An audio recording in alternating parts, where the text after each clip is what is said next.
Rude girl makes fun of new student's accent. Learns a shocking truth. Have you ever been judged based on something beyond your control? Maybe your accent, your appearance, or even the way you speak. What if the person who judged you didn't know who you were or what you've overcome to get where you are? This is the story of a new student who faced ridicule for something as trivial as an accent, only for the girl who mocked her to realize she had made the biggest mistake of her life. It was the first day of school at Riverdale High, a place where everyone knew everyone, or so it seemed. The school was buzzing with the excitement of a new semester, the halls filled with groups of friends catching up after the summer break. The air was warm, with the faint smell of freshly printed textbooks and the lingering scent of cafeteria food. In the middle of all the chaos, a new student, Emma, walked into the crowded hallway.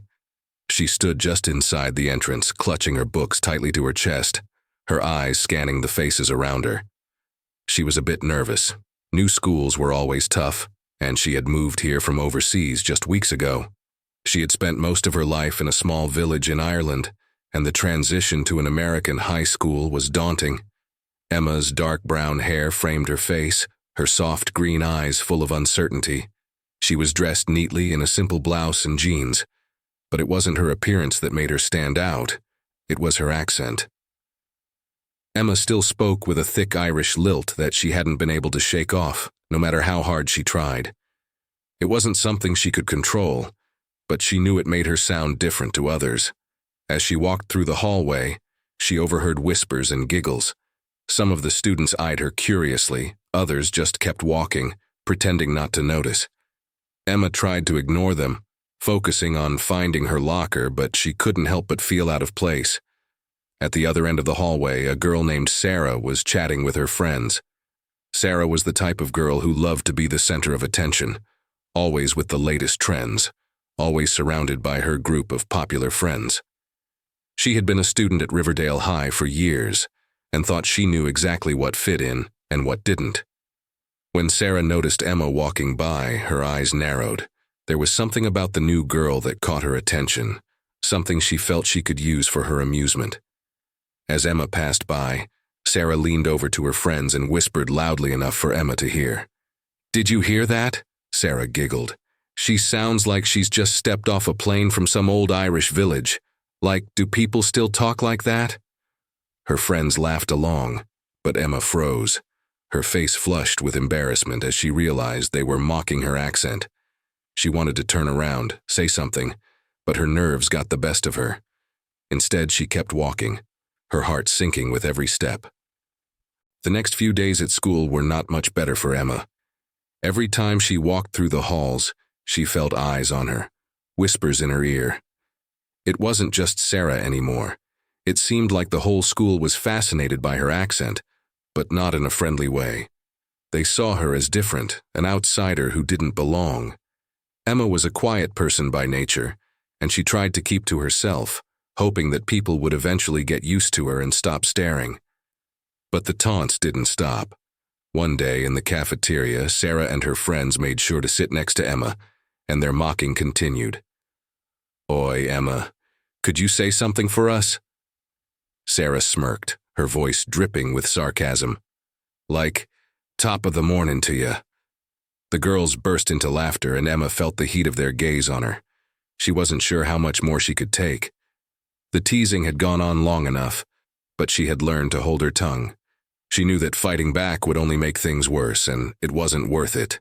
But Sarah wasn't done yet. She would continue to make fun of Emma at every chance she got. One day when Emma was standing near her locker, Sarah walked by, intentionally bumping into her and knocking her books onto the floor. "Whoops," Sarah said, her voice dripping with fake sweetness. "Sorry, didn't see you there, with your, whatever that is you call an accent." Emma's heart raced, and for the first time she felt like she couldn't stay quiet. She knelt down to pick up her books, fighting the urge to burst into tears. This wasn't just about the accent. It was about feeling like she didn't belong, like she wasn't even human to them. Just as she was about to stand up, a voice interrupted. "Sarah, that's enough." Sarah's face turned pale as she turned around. Standing in front of her was the school's history teacher, Mrs. O'Donnell. The teacher's presence was commanding, her tone sharp and unwavering. "Excuse me?" Sarah stammered, taken aback. "She's the one who—" "I don't care what she said," Mrs. O'Donnell snapped. "What you're doing is not acceptable. Mocking someone's accent or making fun of them because they're different is bullying, and I won't stand for it." Sarah's friends fell silent, their smug expressions fading into discomfort. Emma looked up, surprised that Mrs. O'Donnell had spoken up for her. She hadn't expected anyone to notice her struggle, let alone intervene. "Now, Sarah," Mrs. O'Donnell continued, her voice softening, "I suggest you think about how you treat others. Emma is new here, and she doesn't need this kind of behavior. You will apologize to her, and if I see this happening again, there will be consequences." Sarah's face turned red with anger, but she knew better than to argue with a teacher. "Fine," she muttered, rolling her eyes. "Sorry, whatever." The rest of the day felt long for Emma. She was grateful for Mrs. O'Donnell's intervention, but the damage had already been done. Sarah's mocking had already made its mark on her.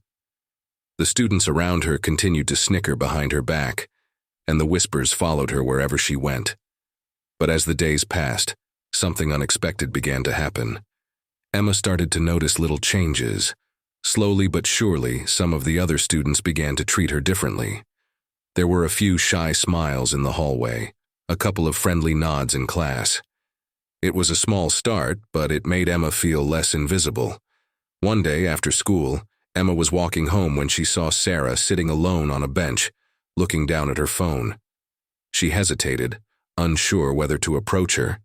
Sarah had been nothing but cruel since the moment she arrived, but Emma had learned something in the last few days: the power of understanding, the importance of seeing beyond the surface. With a deep breath, Emma walked up to Sarah. "Hey," she said softly. Sarah looked up, clearly surprised. "What do you want?" Emma took a seat next to her, crossing her legs. "I wanted to talk.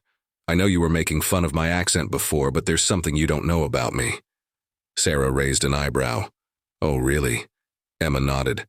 "I wasn't born in the U.S. I came here from Ireland, and it's been hard to adjust.